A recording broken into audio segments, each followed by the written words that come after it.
morning, good afternoon, or good evening, depending on where you are connected from. My name is Chris Atem. I will be your moderator for this special site event, Agricultural Technologies for Feeding Cities. I want to start by welcoming all of you, especially our external audience, to the session. I am the coordinator of the Technologies for African Agricultural Transformation, the TAAT program, at the International Institute of Tropical Agriculture, IITA, Ibadan. The TAAT program is funded by the African Development Bank in partnership with the Bill and Melinda Gates Foundation. I'm very delighted that we are all here together in this session to review the activity of the TAAT program in feeding African cities. We have 1 hour and 30 minutes for the session. We have allocated the first 30 minutes to 3 keynote presentations that will set the scene for the session. The next 30 minutes will be for some panel discussions, giving you a deeper insight into the operations of the TAAT program. And the last 30 minutes will be to interact with you, our external audience, through the questions and comments that you will pose to our presenters and panelists as we go along, based on what you are hearing. All of this is within the framework. All of this is within the framework of TAAT, within the Feed Africa initiative of the AFDB. Dr. Kenton Dashir, Deputy Director General of Partnership for Delivery at IITA, will then present to us the role of partners in TAAT, especially partners with the CGIAR, in making this transformation most useful.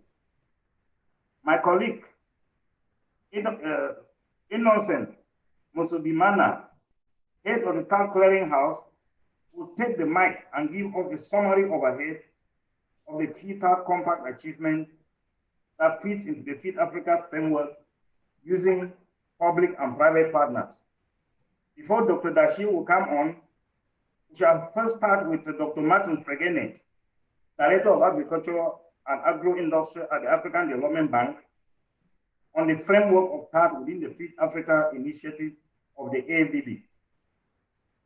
Panel discussions shall follow the presentations, giving us some more depth into the implementation of TAAT through a series of questions.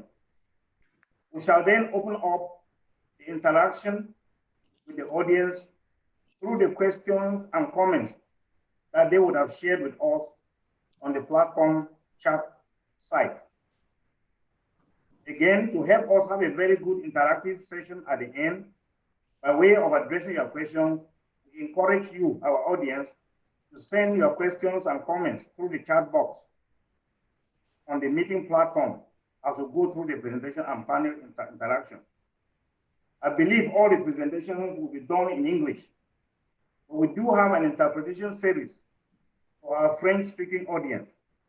Please ensure that you are on the right channel and do well to post any questions and or comments in French also.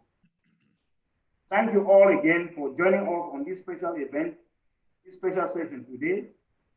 There is a popular say that if you want to go fast, go alone. But if you want to go far, go together with others.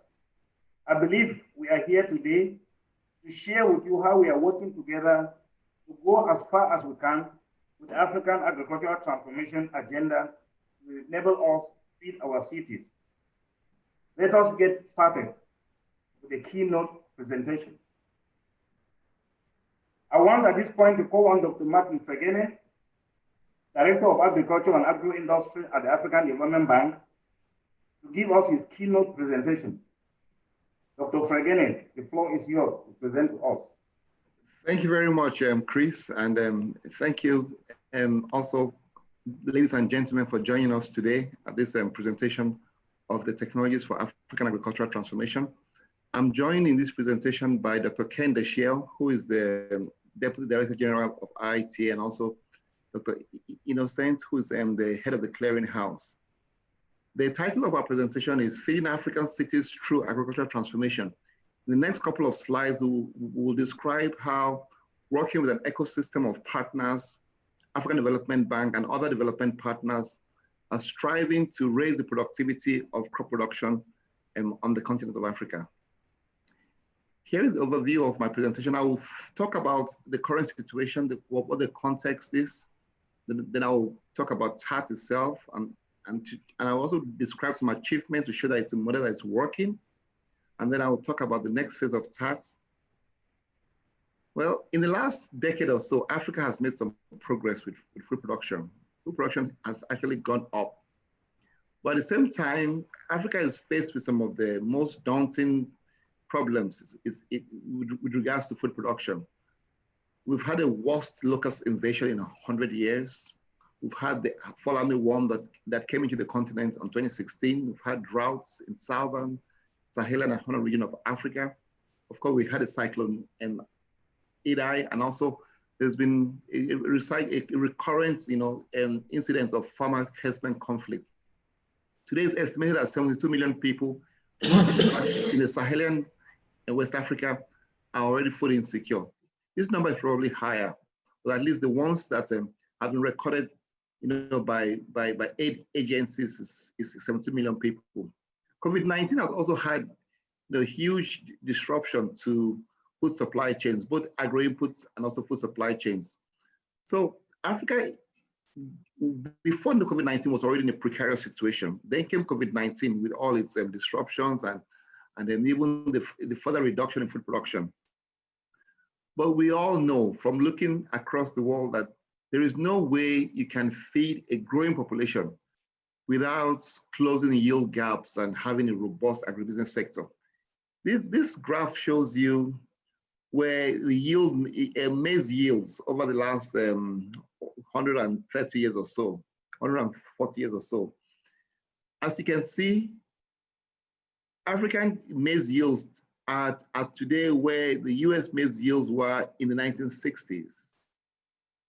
While the US and Africa have about the same amount of land grown to maize, 350 million hectares, but the US produces some 6 times more maize than Africa, just for one reason: productivity. Productivity is such an important component of any agricultural sector because it's the driver of profitability in every value chain. And closing the yield gap is therefore fundamental to having a profitable and also robust agribusiness sector. Agriculture should be a business. It's not a way of life. It's not a development program. It's a business. And for it to be a business, people must make money. People must invest money and have a good return on their investments. Bridging the yield gaps in Africa would require significant investments in getting hybrid seeds to farmers, or seeds of improved seeds, and not just seeds alone, but also breeds of improved crop and livestock and fisheries, varieties. It also entails getting fertilizer across to farmers. It entails infrastructure, rural infrastructure, irrigation, roads, storage, and many others. But it all begins with making sure the farmers have the right technologies in their hands. So the African Development Bank launched in 2016 in response to the declining per capita food production on the continent, what we call the Feed Africa. Feed Africa takes a value chain approach to agriculture and strives to raise productivity, increase value addition, and also efficient marketing and also processing of agricultural products. TAAT that we're discussing today is the beginning of the chain. That is where it all begins, with production and efficient production. TAAT is going to be the catalyst that drives agricultural production and also value addition on the continent. Well, when we began TAAT, the vision was to increase productivity by deploying proven agricultural technologies to farmers. We had a target of 40 million farmers to get the best available technologies into the hands of 40 million farmers. And also, we decided to take a regional approach. Many of the boundaries in Africa, no political boundaries, but they actually cut across the same agro ecosystems. They also cut across the same cultures and the same languages. So you cannot just take a national approach, a country step-by-step approach. You need to take a regional approach. TAAT also is unique in the sense that it brings together partners, not just for financing, or partners for technology delivery, partners also for advocacy, for policy reforms, and all that. I will leave the structure and the details of how TAAT operates to the other speakers. For my own talk, I will just emphasize on what is the theory of change, what is the philosophy, what did we set out to achieve from the TAAT? First of all, we should ask, what is TAAT doing differently from what has been done before? Why is TAAT unique? First of all, as I mentioned before, the partnership is why TAAT is unique. The TAAT takes a public-private partnership approach. That is the public sector providing an enabling environment and supporting the private sector to do what it does best, business. TAAT also takes an approach to resolving political bottlenecks. We all know that seed policies often, in many African countries, act as an obstacle rather than facilitating the movement of new improved varieties. For example, there's some countries that don't have seed laws. So I can sell grain as a hybrid seed in those countries and get away with it. So seed policy is extremely important for you to succeed. That's one of the things TAAT is doing, addressing policy bottlenecks. Another thing is the supply chains for food production. How do farmers get the seeds that they produce? Normally from the agro dealers, but many farmers are too far from agro dealers. So how do we bring closer to farmers, access of these new technologies? Another thing is creating demand. There's a saying in Latin America that the best fertilizer for any crop is the market. How do we link both input markets and output markets to the producer so that he gets a value, he gets a return on his investment? And then the most important thing is the actors, the SMEs, who feed 60% of urban populations in Africa, both from the inputs side, from the production, from the value addition, from the third-party logistics, everything. How do we engage them, make sure that they are very much part of the TAAT story? I will just use one example, that's heat-tolerant wheat, to describe how TAAT operates and to describe what the original approach was and then how it has succeeded. Like I said earlier, heat-tolerant wheat is very important in dry areas of the world where irrigation is possible. Areas like Ethiopia, Sudan, where the very hot, but winters, but cold in the night, you can grow wheat, but often the yields are low. So what ICARA has done was to produce the varieties. But we know that from the varieties to millions of farmers requires seed companies. It requires governments. So what TAAT did, working with ICARA and also working with other partners, we were able to bring a lot of seed companies together, and then also bring find financiers of agricultural production together. And the approach has been get TAAT to bulk up certified seeds, get TAAT to build capacity of seed companies, to establish demo trials, all towards de-risking adoption of new technologies, so that adoption of new technologies is no longer, all the risk is not carried alone by the seed company, but rather TAAT helps to share in that risk, the risk of bulking up of varieties that farmers don't know very well, the risk of making sure that they're delivered to farmers. And that has actually led to a huge increase in the seeds of these new heterogeneous varieties that ICARA produced but have not been able to deliver to farmers. As of last year, heterogeneous varieties have now been bulked up and distributed in Sudan, Ethiopia, Nigeria, Zimbabwe, Tanzania, Kenya, and Mali. Over 40,000 farmers, alone in Sudan have actually increased their yields from doubling their yields actually in those areas. This table just summarizes what has been done. And I won't talk too much about it because down later in the program, there's going to be more details discussed, but just to show you that from a few thousand tons of these heat-tolerant wheat varieties, we today have more than 50,000 tons of certified seeds produced. You know, we have also more than 20 seed companies, you know, involved in producing these seeds.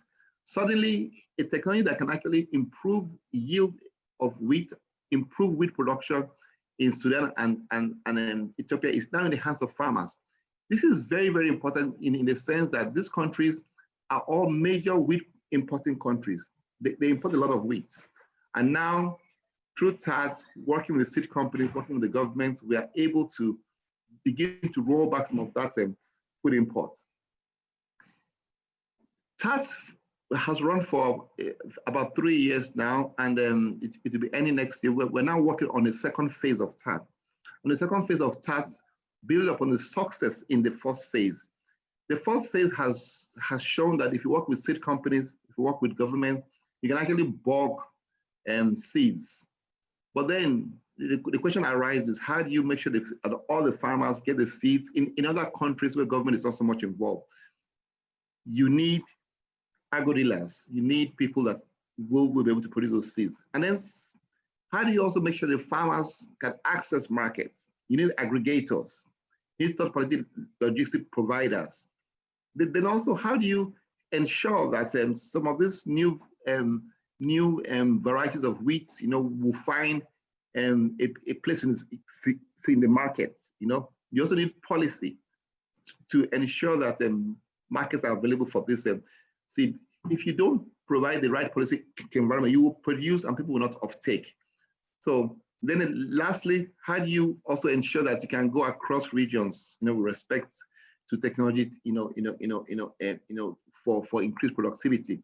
So all these different areas involve SMEs. So we are designing a project, a phase 2 on how to support the SMEs, still supporting the ecosystem of technology, but also supporting the SMEs, the agro dealers, the aggregators, third-party logistics, working to ensure that we can actually go to even greater scale.